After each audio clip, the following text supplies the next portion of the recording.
It's October, and it's time for another episode of Rick's horror movie review show, Rick's rated R horror movie review show, where we review all things related to horror. But tonight, another horror movie. Around here, we love horror movies. We love horror movies about the Catholic Church, demons, creepy aliens. Ooh, yeah. Zombies. Reanimated bodies. We gotta do a zombie movie. We said that last time. But it turns out there's a slasher film out there for everybody. That's right. Tonight, I said this before, but I was wrong. I found a slasher film I like. Tonight's a special episode. Tonight we're reviewing the best rated movie that this show has. That this show has thus far reviewed. I believe it's our first slasher film, and you know what? Might as well be our last one, considering how amazing this film was. And I'm spoiling a lot as it is already, but you know our format, and you know, as always, this is a spoiler-full review of this movie. The movie is a Swedish film. Swedish. Not Swedish. Swedish. This movie is Swedish. It's a movie called The Conference. I don't know if that's Swedish, but we'll go with it. Yes, the movie is called The Conference. It's a Swedish take on the classic cabin in the woods slasher film. And you know what? They might as well have reinvented the entire genre, because after this film, whatever they make will always have to be compared to this one. It is phenomenal. I'm going to talk about the great things that I loved about this movie. I'm going to talk about the things I didn't like about this movie.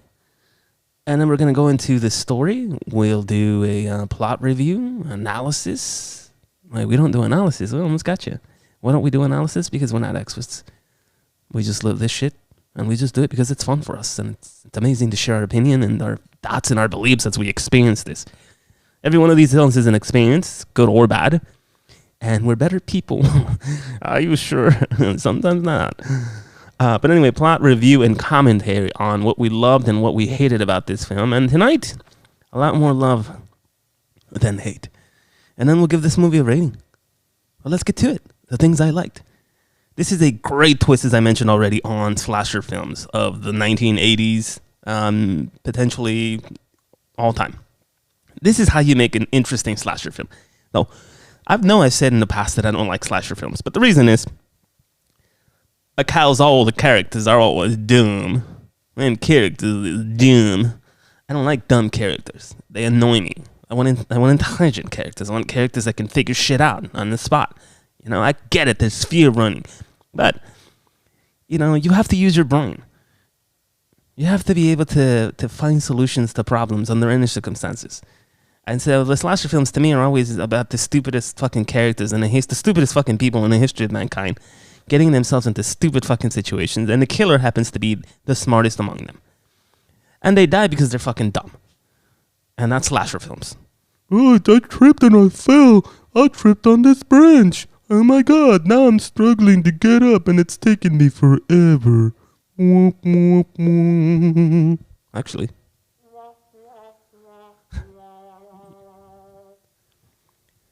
And I hate that. I hate that a character gets himself cornered or herself cornered and can't find a way to escape or a means of getting away other than screaming and doing nothing in their, you know, in the interest to preserve themselves and their lives. But not this film. Not this film. This film is a different animal. This film has taken that slasher thing and just turned it upside down. And this is what slasher film should be, frankly. Satire. We're still talking about the things you like. Wow, you're almost right into other things this tonight. Well, you really like this film, eh? This film is good. You like slasher films. You say you not like slasher films, but you seems to like this one. I love this one. I love it. I'm just gonna spoil it for you right now. Rating immediately. Let's just end this now. No. Great. It's satire. And again, this is always a spoiler-full review. Satire on racial issues, satire on cultural issues, gentrification. Such an interesting and intelligent take on real world problems in a really entertaining way. Not like in a way it's like just shoving you. I'm going shove. Let's shove some really important issue right in your face and make it really obvious, but at the same time also really boring and not entertaining. Like I get it. I get what you're trying to do, but also this is entertainment. Don't forget. Unless I'm watching a documentary, I want to be entertained. Okay, if this is a documentary about important racial issues in Sweden, then I'll take it as a documentary about the important racial issues in Sweden. But if it's not, if it's a movie and if it's a genre that I expect to enjoy, then I expect to be entertained because I paid money or I pay for a subscription fee to watch a movie that entertains me. See, yes, this movie is definitely entertaining movie for you. This cool film. Anyways, a lot of satire. Great, really, again, one of the things I really enjoy, you know this already. I enjoy when I don't know the actors who are portraying these characters because I can get invested in the action and who they are, in their adventure, in their misadventure, in their reality. I love it. And I know none of these folks. They're all Swedish actors, I must assume. And they all did a tremendous job, and they all played their role to the best of their abilities. And it was a beautiful effort, a combined team effort. Yeah. Things I didn't like. Well, I'll tell you what. You didn't like? You find things you didn't like about this film? No, I didn't. There's nothing here. I'm not adding anything to this list. I just really enjoy. Well, should I? Should I do it? Should I add things that I didn't enjoy? Fuck it. I'm gonna add one thing. Just as one tiny thing. I think the ending was almost perfect. Almost perfect. Like, it should have, why did you do that? You had a perfect film. You had a perfect 10. You had a perfect 10 and you added this, and now it's like, why? I didn't need to see this. But anyway, they added a little too much butter on top of the old pancakes for me. The pancakes were already delicious. And then they added the pancakes. The macadamia nut pancakes had sugar from the banana macadamia nut pancakes, are a little sweet because of the banana and because of some of the butter that they had. But then they also added extra. What are you talking? You like pancakes? Why are we talking about the pancakes now? Because I'm making a point to the fact. I'm trying to make a point here about how they added powdered sugar to pancakes that were already sweet. And by adding the powdered sugar, they made a really, really sweet dish, delicious dish, unnecessarily sweet. Oh, yes, I understand now. You too much sweet tooth. But Americans do like sweet tooth. I see. They're a beef nation. Wow, you're very honest. Well, we Scandinavian countries, we always very honest. We must be honest. Well, yes, Scandinavia. Switzerland is in Scandinavia, right? We're going to run with it. Anyway, there's one small thing I didn't like. They added an extra scene that I didn't think was necessary. And let's get into the story. Anyway, the story is about a team, municipal workers going on some conference in some beautiful part of Sweden. They don't really say where it is, but the point is they're doing this for supposedly professional development reasons, but the reality is they just want to get away from the old offices. And by the way, this is where it really starts to get interesting, because if you are a fan of The Office, you're going to start to get a sense that these characters are almost like based on Office characters. I couldn't stop but point out, hey, that's Michael Scott, or that's Dwight, or, that's Toby, or, that one's more like, that's BJ. And that's Jim, and that's Pam. And they felt familiar in a really interesting way because, I don't know if it was intentional, but it definitely felt like, although The Office is supposed to be a satire on, on offices, American offices. I heard there's the British version. But obviously the characters are supposed to feel familiar for those who work in offices. And this just felt like that. And because I'm such a huge fan of The Office, it felt like I was watching a satire of The Office, even though The Office is a satire itself. But anyway, point is, oh yes, it's in double satire, like double inception, maybe, like satire inside satire. That's wonderful fun. Yeah, kind of like satire inside satire, I guess. Anyway, they're off in this conference, and the boss is Engel. Engel, you mean Engel? Engel, yes, Engel. Engel, yes, Engel.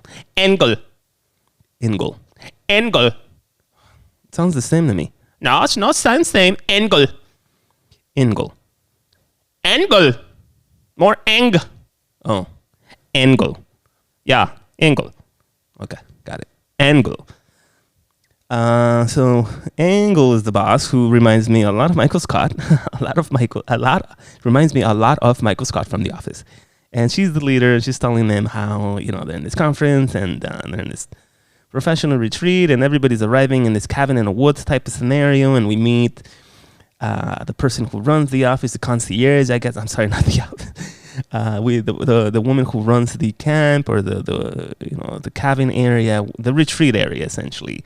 We meet Raja, and we meet the cook, whose name escapes me at the moment. But anyway, we're meeting the team. The office team is getting there, and you start to meet those characters as well. And everybody starts to settle in.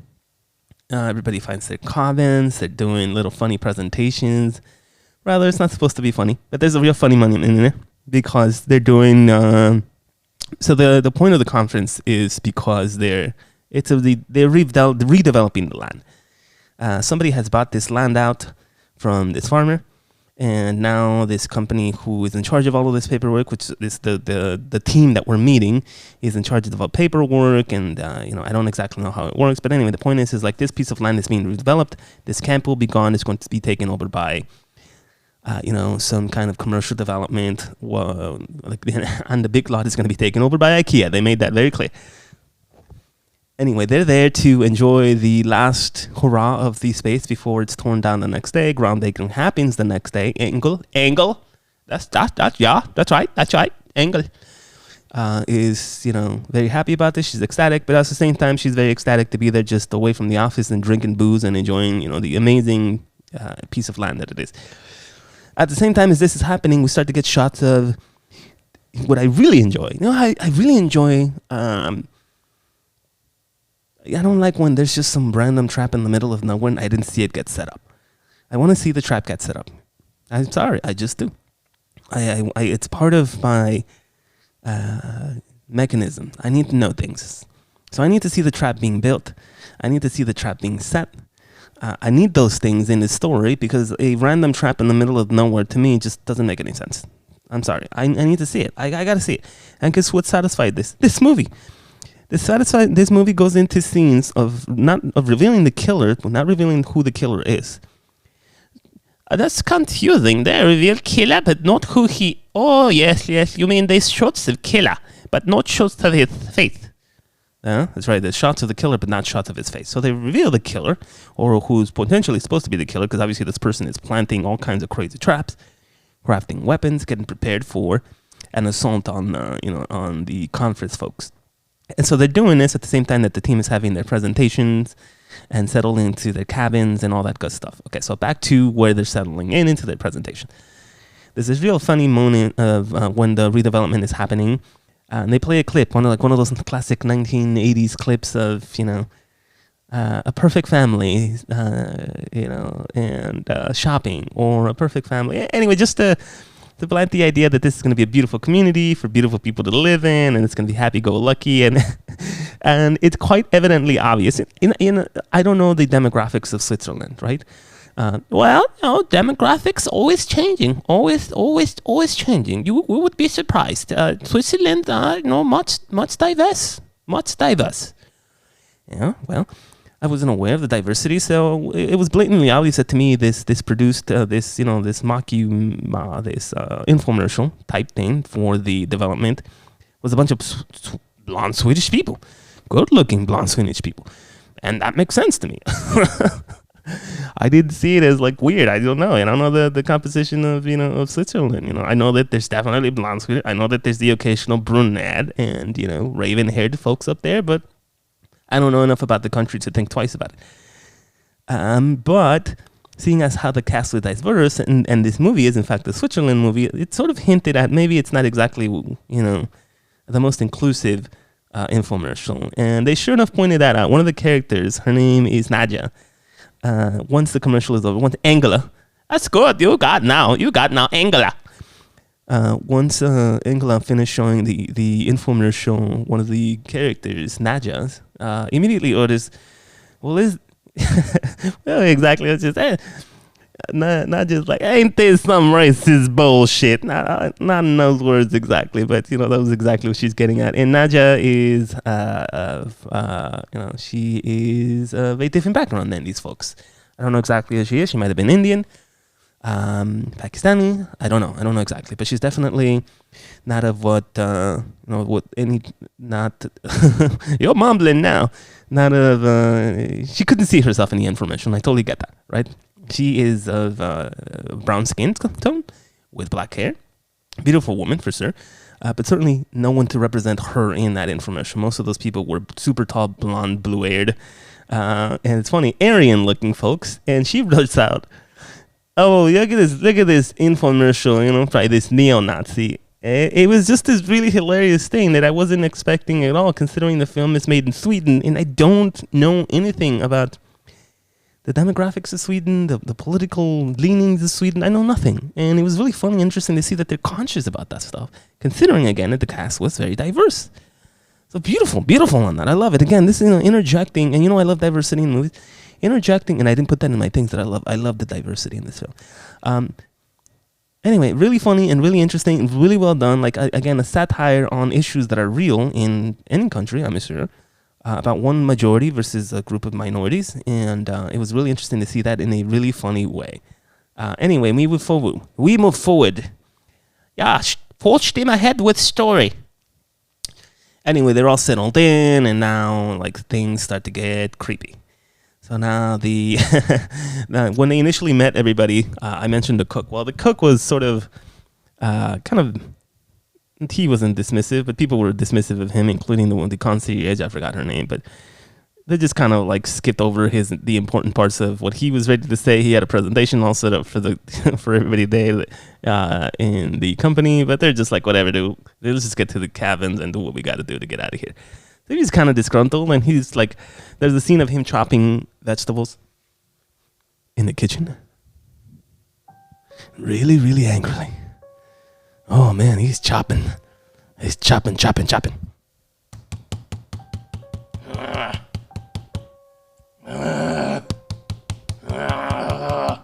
And he's angry.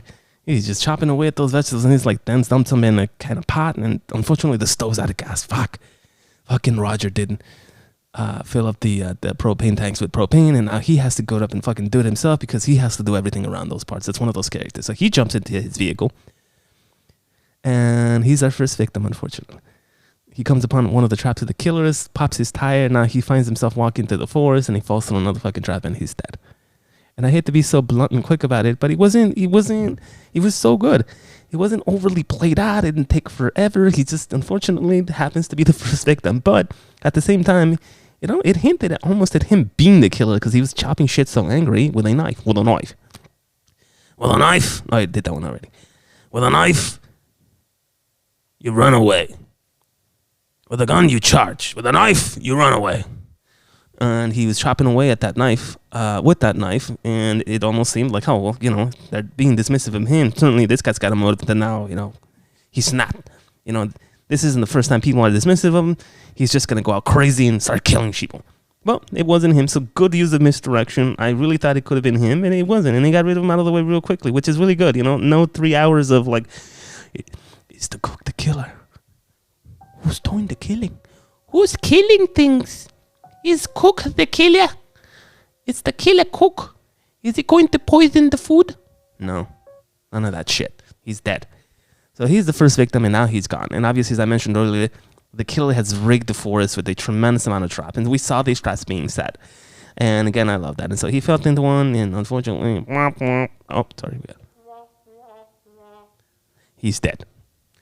And we move on. More conferencing and more talking about the situations in the plan for the development, and everybody's just sort of pretty normal at this point. But they're starting to expect lunch. Now the cook's not coming back, right? And it starts to get a little difficult for them, and nothing too crazy or out of the ordinary, anything like that. But we move forward with the conference itself. Anyway, he takes that first person out.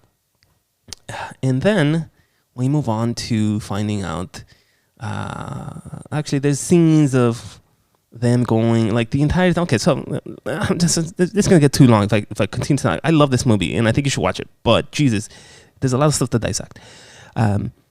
They go on to do their conference thing, and eventually they find out the cook isn't there. Right, and then so the concierge starts to put shit together, and they all eat hot dogs, but at the same time they're all getting disgruntled because the food isn't there. Eventually they go on, they finish the conference baloney, and it's nighttime, and they go on and start doing like a jacuzzi thing. And everybody's getting happy, although sort of still hungry. And unfortunately, while this shit is happening, more killings continue to happen. So now the concierge is killed. So the concierge is killed. And by the way, I want to say this about this movie, because they're not she wasn't like a typical death. Like, she put up a struggle. Like, she's finding ways of defending himself. Like, she's smart, she's a smart girl. She's out there, and she's like grabbing. This is happening in the kitchen. And because she's trying to put shit together since the cook is absent, and they don't know where he is. So she's trying to put dinner together.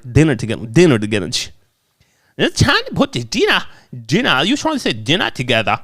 She's trying to put dinner together for the guests, but obviously it isn't happening. And the killer's already roaming, and he's in there in the building now. And they come face to face.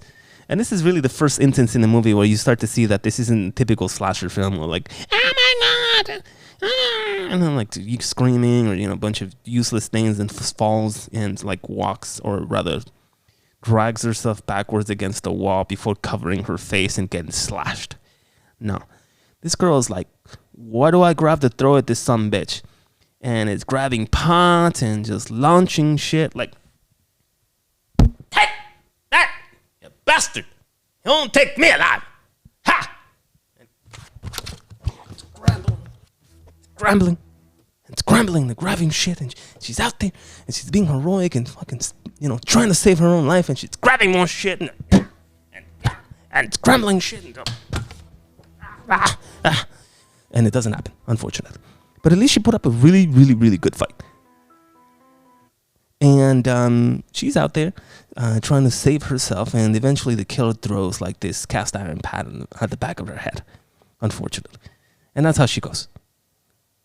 But she put up such a great fight, and it was interesting to see her trying to look for doors, trying to look for things, and it was, I loved it. I loved every minute of it. Unfortunately, she's dead anyway. But hey, it's a slasher.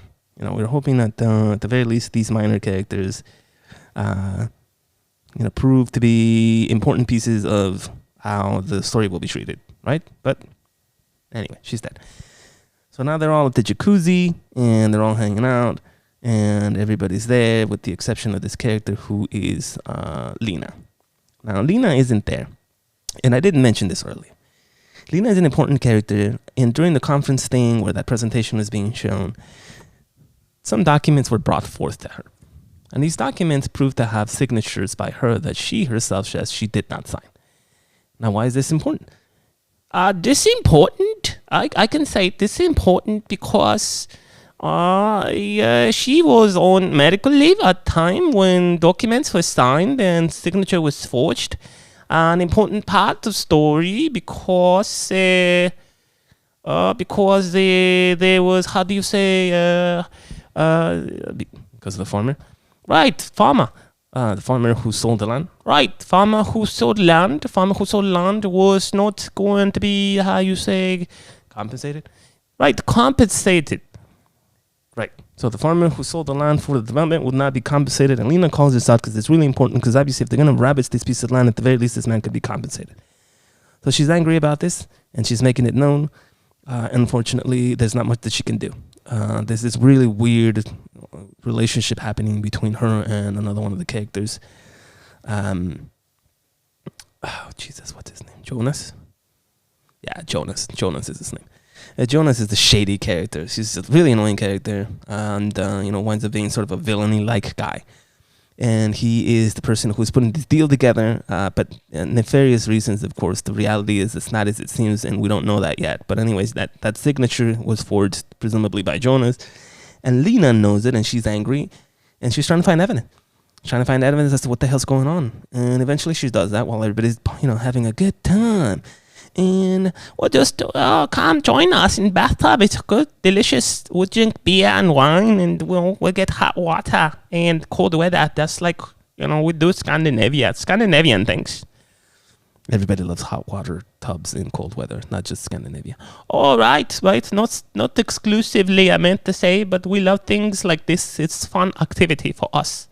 And I think everybody likes that. Oh, sorry. Everybody loves. Anyway, she's looking for evidence, and she sure enough finds evidence that Jonas sold out the location. He sold out the location to another company that is now going to employ him. And as a matter of fact, all these stores that were proposed to have been built in this new development are not coming, including the IKEA I mentioned earlier. The farmer, in fact, was not compensated. And somehow, he got himself a really, really fancy executive job with this other company. And he's really selling everybody out. And he's really happy about the entire thing, obviously, because he's making money off of it. He's getting a better job at the expense of everybody else, of course. And so they're all in a bathtub and having fun. And obviously Lena knows about this, and she wants to tell other folks about it. And she winds up calling Nadja and Amir and telling them what's going on. And at the same time that this is happening, we see the killer. And now the killer... the killings are also very interesting and sort of really funny, actually. Really funny killings. He brings a motor, like one of these, either a canoe motor or just a small marine motor. And he's just walking towards this idiot who I didn't mention much of it because he's kind of annoying. His name is Kaj, and he is just like a really, really, really annoying character. He's not BJ from The Office if you follow The Office, but he's more of a combination of a really stupid... By the way, really important thing. He's the first he's the first member of the municipal staff to die. You know why? Because it's been emphasized through his jokes and through his demeanor how fucking stupid this person is. And so the movie does at this point such a fresh take on who's dying. The person who's dumb is gonna die first. If you're the fucking moron in a group of people, don't go. Be the smart person. Go find yourself more smart. Go find yourself a group of dumb people, and then be the smart person there. Don't associate yourself with other smarter people, because when that comes to that, they're going to outrun you, and you're going to be the first person to die because of how fucking stupid you are.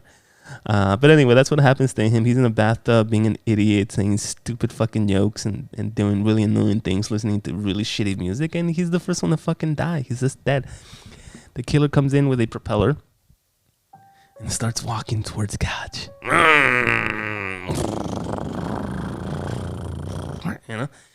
And Kaj is like, what's that? This funny thing you holding. What are you going to do with that? And he's just standing there waiting for this fucking thing to be turned on. And Kaj is like, everybody, who's Jock? Oh, and I forgot to mention, at this time, the killer's wearing this mask. This really funny mask of like this forest cult person that Jonas actually brought in for some fucking reason, for the ceremony. The next day, the groundbreaking ceremony, and then the next day he wore a costume earlier. And he set it down earlier in the film. Anyway, the killer's now wearing this mask, and he's approaching Kaj in the bathtub, and I don't want to drag this out. He just gets sliced. He's the first one to go because he's a fucking moron. And this is where shit starts to get really, really crazy. Now we're really starting to see how these people are going to have to use their brains to survive. One thing I didn't mention earlier, there's another scene where they're doing team building activities, and it's important. I have to mention this, and I'm sorry for that's all right, Cheetos. Just say it now. It's okay. It's not like you can't turn back time. I can't turn back time, you're right. But I can certainly mention it now, and people will still remember it, right? That's right. Just say it now. Say it. Stop saying so much other stuff. Just say what you want to say. So there's a scene where another one of the camp members, who happens to be, I don't know her name, I wouldn't call her Sporty Spice. Oh, is that okay? Yeah. She reminds me of one of the Spice Girls, and she's in charge of all the activities, team building activities that are meant to be physical. And in one of these physical activities, there's two important physical activities. One of them is the zipline activity, which Lena refuses to do because she's scared. It's really important. And Amir, I think, sort of has a thing for her. I mentioned Amir before. He was about to volunteer to do the zip line for Lena, but he decides not to for some reason or another. You know, he wanted Lena to stand up for herself, and it winds up she doesn't want to do it. Jonas was bullying Lena into doing it, but she winds up not doing it. Actually, it's three important things to mention. Oh, you forgot too many important things, but that's okay. Just mention now. Yes, and more backfilling stuff. Second thing that's important thing, Sporty Spice, the camp leader for the sporting activities, took everybody's phones because it's a team building activity. The last thing I want to mention is that they also built rafts as part of one of the team building activities, and one team won and one team didn't. So that means there's one working raft and one not working raft at this point. That's sort of it. Just a little bit of extra meat on the bones there for you. So where were we? Everybody's okay. So now Kaj is dead. Now he's been killed, and now the killer has been revealed. Oh no, he actually hasn't been revealed, but it's the first time he presents himself to everybody else. Now we start to see, what's gonna happen. Okay. So Kaj is dead, and now everybody scrambles, and what starts to happen is that Lena and Jonas try to escape in this thing, right? This boat that I mentioned earlier, made out of plastic bottles. And Jonas trying to find out how exactly Lena now knows this, because she confronted him about this whole bullshit development thing that isn't happening earlier, and she confesses to him that she has a flash drive, which she showed to Eva and Amir earlier in the movie. I'm sorry, not Eva, Nadja and Amir. Anyway, he tricks her into handing over the flash drive before he knocks her down, and now she's in the middle of the forest, and he runs through the forest and almost scalps himself right at the top of the head. And it was disgusting. But at the very least at this point, and you see a scene of the killer in the backdrop, and he's been outsmarted. This is the first instance, I think, where people have done things to outsmart him, which is really good to see.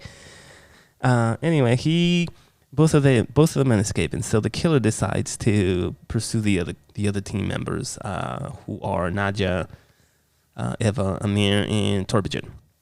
And Torbjörn happens to be an older gentleman, and he's really funny too. This is a really funny scene in there.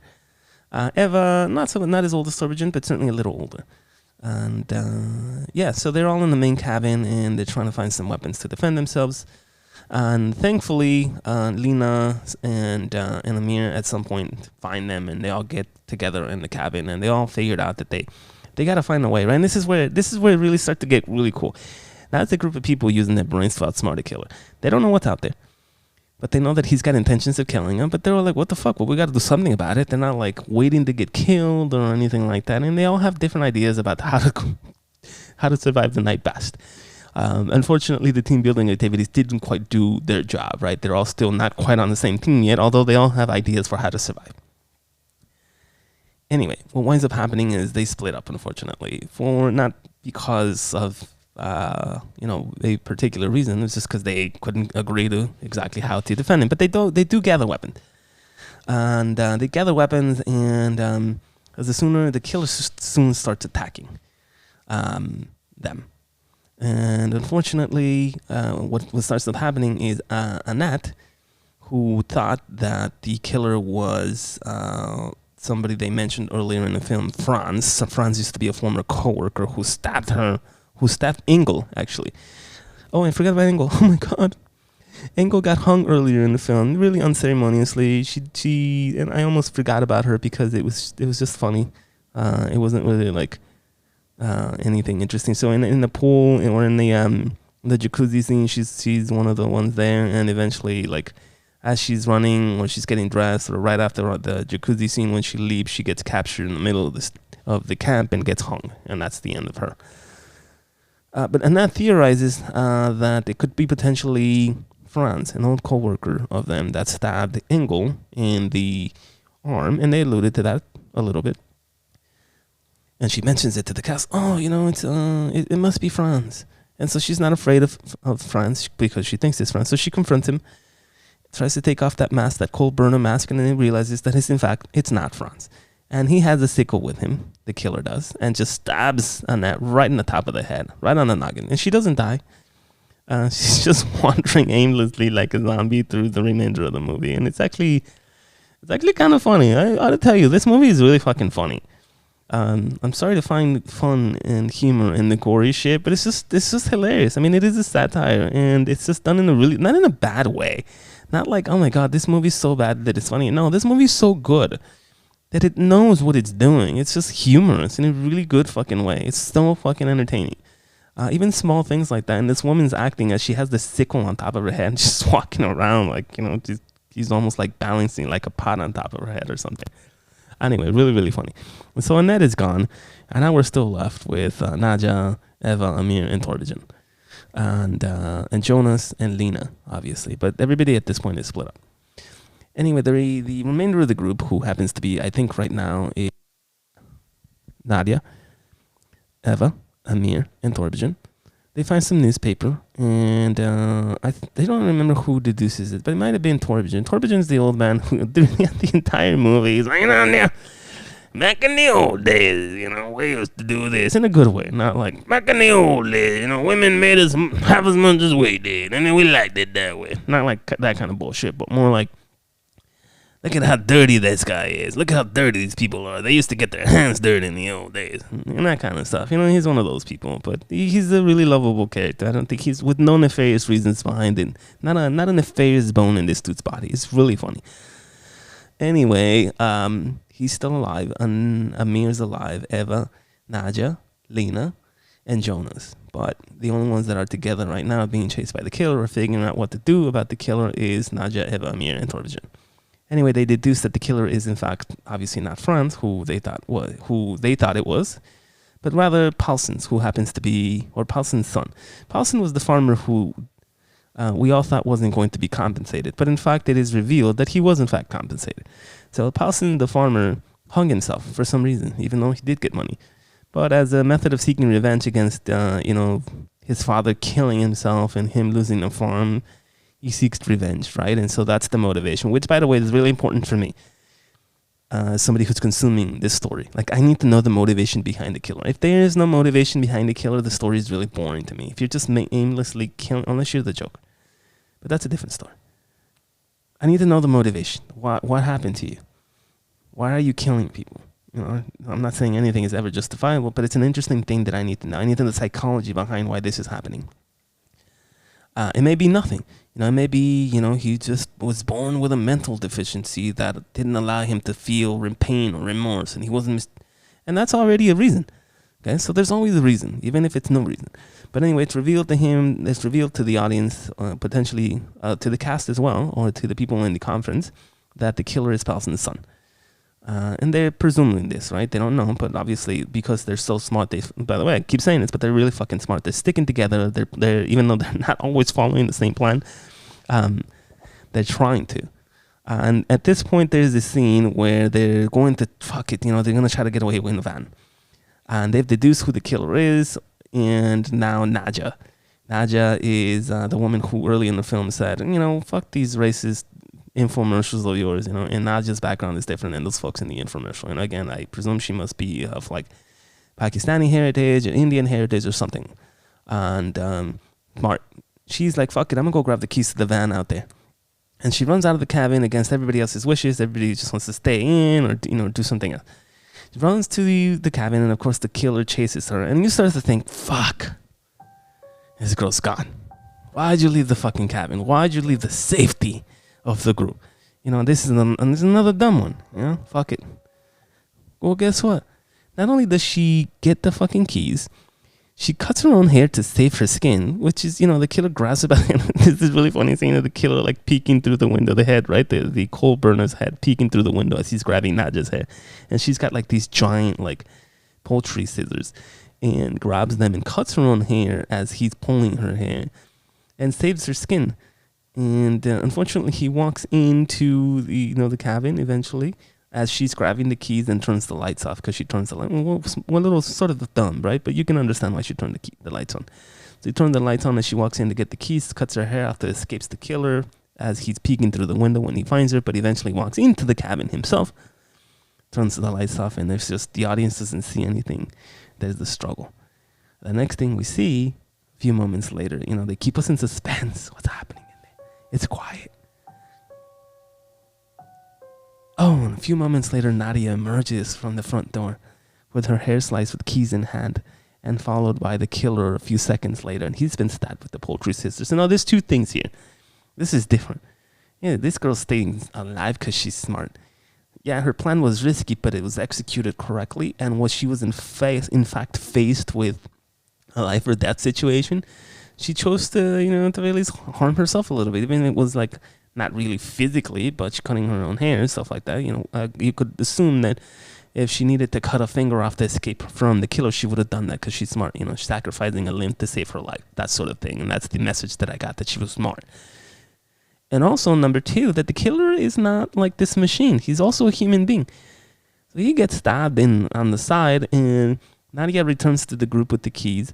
Unfortunately, this killer, because he's also a smart dude, sets the van on fire. And it's really funny. This is really, again, this fucking movie is extremely funny. Sets the van on fire, and as the group was arriving, somebody made a point to say, "Oh, why am I fire? What are those fireworks doing on top of my things? That's dangerous." And that idiot Harj, who I mentioned earlier, the one who died first, is like, "Oh, this is my fireworks." He left fireworks in the van. And so as the van is being set on fire and there's an explosion, eventually we see a beautiful fireworks display. It's just like perfectly placed humor, right? And it's just hilarious that their escape route their escape plan has been foiled, and now there's also a fireworks display, which, by the way, the killer's enjoying as he medicates himself and performs first aid on himself, because that poultry scissors stab wound is, obviously causing him pain, and he can no longer continue to wreak havoc upon the conference folks if he's in pain. And again, another instance, another example of this movie being really, really smart and really, really funny. Anyway, what do we have now? Now we have Nadia, Eva, Amir, and Torbjörn. I'm sorry, not Amir yet. And then eventually Lena and Amir, who were chased through the forest, and they're not really that much of an interesting scene, but it was important. Chased through the forest as Amir, because again, I think he's in love with Lena. He's trying to find Lena after she unfortunately paired up with Jonas, and again, I mentioned that he dumped her off the raft, and so he's trying to find Lena, and he finally, or rather Lena finds him, and they find their way back to the cabin. But before they enter the cabin, there's this really funny scene where the folks already in the cabin, Nadia, who just came back with the keys, Eva, and Torbjörn are all there waiting with their weapons. And eventually, as these two walk into the front door, the group is like ready to make their last stand, right? And they all start screaming, "Ah!" And it's just hilarious. It's just so well, so it's such a well-placed humor point again into this really, this really difficult situation for the group. But you could see people doing that, like screaming, "Fuck it, this is our last hurrah. We're gonna do the best of it." And they all start screaming, and it's hilarious. But it turns out to be Amir and Lena. Anyway, now the group is together, and they, unfortunately, for a little while only, because at this point, Amir and Lena decide that they're gonna do a run for the zip line, and they do that. They leave, and they actually make it. They make it to the zip line. They find the zip line equipment, which the sports running camp lady, Sporty Spice, earlier showed them. And Lena becomes her fear, jumps on the zip line with Amir, and they're off on their merry way. But do you remember earlier when that killer was setting up traps? Yeah, that's when. Yeah? What about? Well, he set up a trap for the zip line. Oh, no, the zip line trap. Zipline trap. What is it? Well, unfortunately, there's a set of spikes. Oh, spikes. No, that's no good for body. Like, spikes go through, especially if they're really sharp. Even wooden spikes would do the job at such velocity. Yeah, well, it happens to be wooden spikes. Oh, no, I know what happens now. They both die. No, they don't. Actually, Amir, because he's in love with Lena, and he's such a, what a heroic act. You know, this is like fun, this one. And they jump on a zip line. And it's Amir. And it's Lena. And no killer in sight. And they're jumping on a zip line. And then they go on a beautiful shot across the lake on that zip line. But Amir sees his hand. He sees at the end of the zip line a trap. Spikes wouldn't planted there for him. Death imminent now. What does he do? He sacrifices himself. He turns around and he looks at Lena and he says, Lena, I love you, goddammit. But tonight is my last night. And then he gets stabbed in the back and Lena, Amir, I do this, I do you. I love you too, Amir. We were supposed to be together for the rest of life. Oh, Amir, you're my hero. Is now stabbed in wooden spikes. Oh, it turns out I too got little stab in wooden spike, but not death blow like my lover, Amir, potential lover, Amir. And so Amir sacrifices himself, but they reach the other side. And Lena has an opportunity to survive the night. And that's Amir's last stand. And so as Amir gets impaled in this trap, Lena escapes and finds the cabin, finds the canoe. I said cabin. Finds the canoe that the killer came in the middle of the night, and finds the phones that I mentioned earlier as well that the sports camp leader took. And she's able to dial 911. And it's a really cool shot because they sort of pan to the right, almost as if the killer is going to be there waiting for her. But it's interesting because they just zip line in huge distance at huge velocity too, don't forget. Yeah, they just zip line huge distances at huge velocities, and it would be interesting to see the killer already here, like some kind of superhuman serial killer from those boring ass movies. But he's not. They cut to back to the cabin where the killer is actually, in fact, stalking Eva and Torbjörn at this point, and they're the only ones left. And they're just putting up a fight. And and I forgot to mention this earlier. The reason why Nadja is not present in the cabin anymore is because as they were making a run for it, she got caught in a trap. But again, the kind of character that she is, she fights this guy off as he's ready to come in for the final blow. Like she falls on a fucking bear trap. And fuck. It's almost gonna be her demise. She gonna die now. Oh, she gonna die now, good. But she doesn't. She grabs something and impales this dude and makes him fall into a trap. And so he's really hurt now. The killer himself is.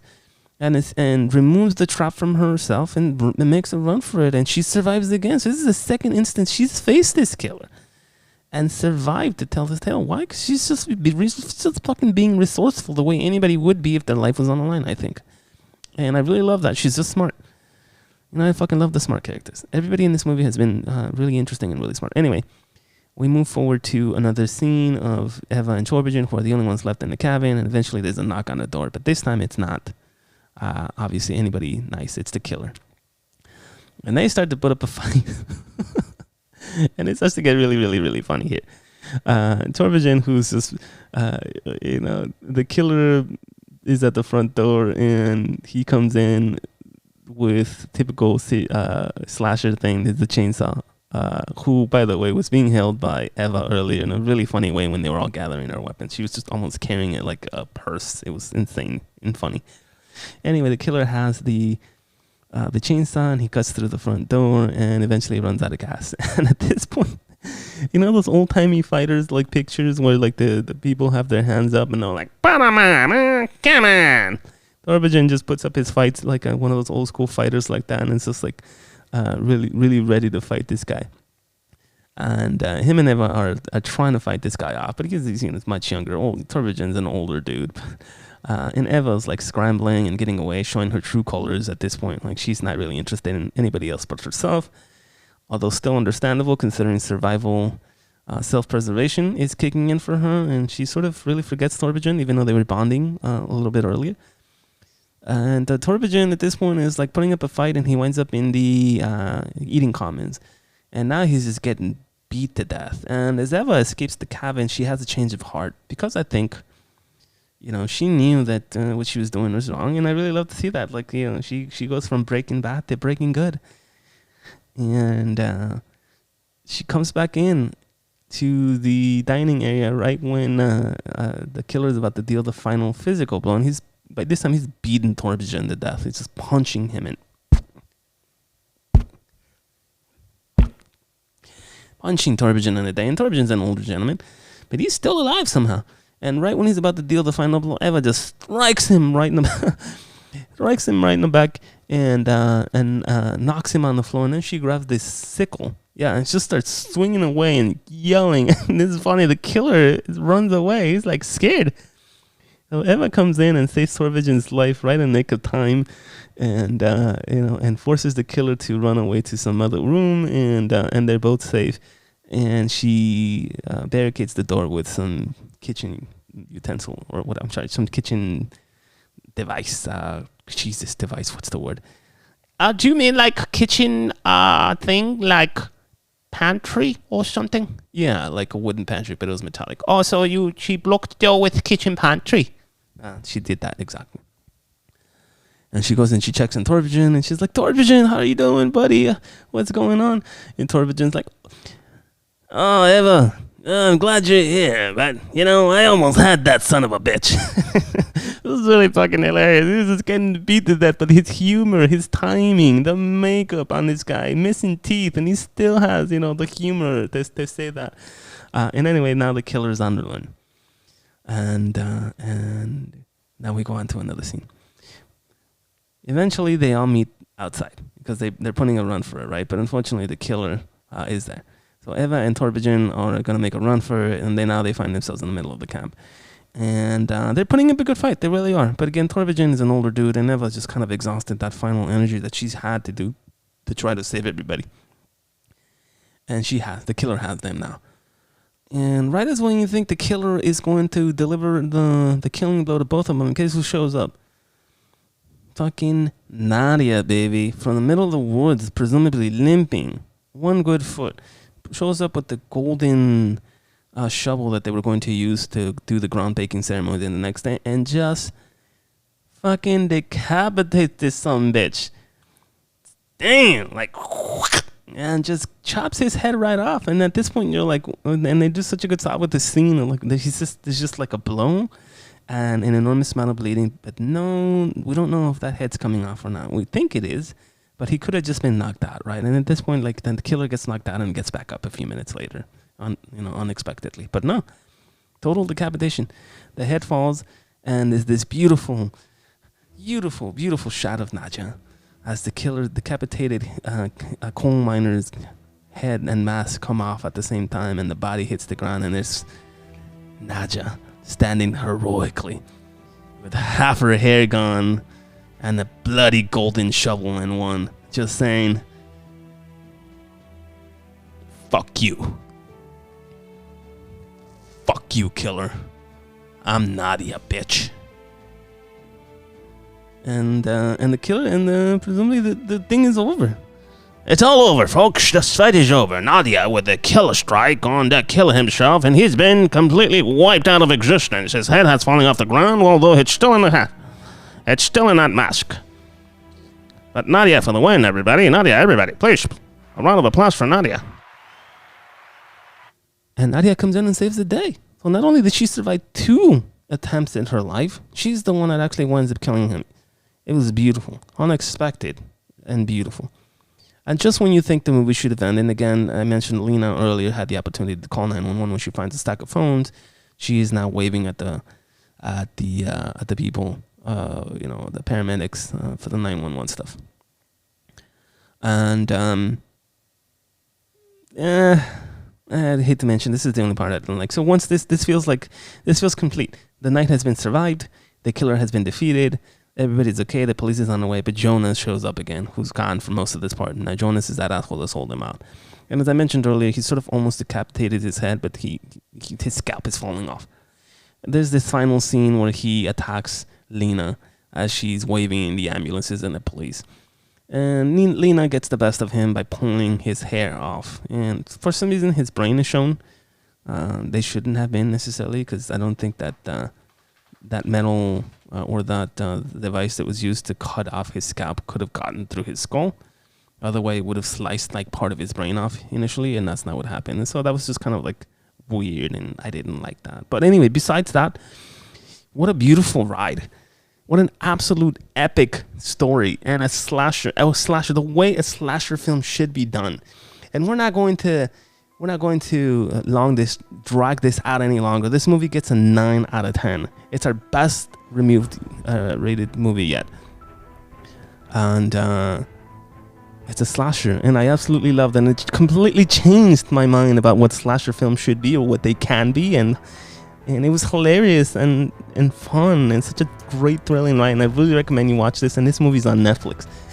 And I keep saying well, I think that's all over. You should already say goodnight. Oh, you're right, I should. Well, if you're still here listening to what's turned out to be our longest episode yet, I really appreciate you listening. And you kept saying, and again. Thank you so much. Have a great night. And until next time, we'll see you on Rick's Horror Review Show. Rick's Rated R Horror Review Show.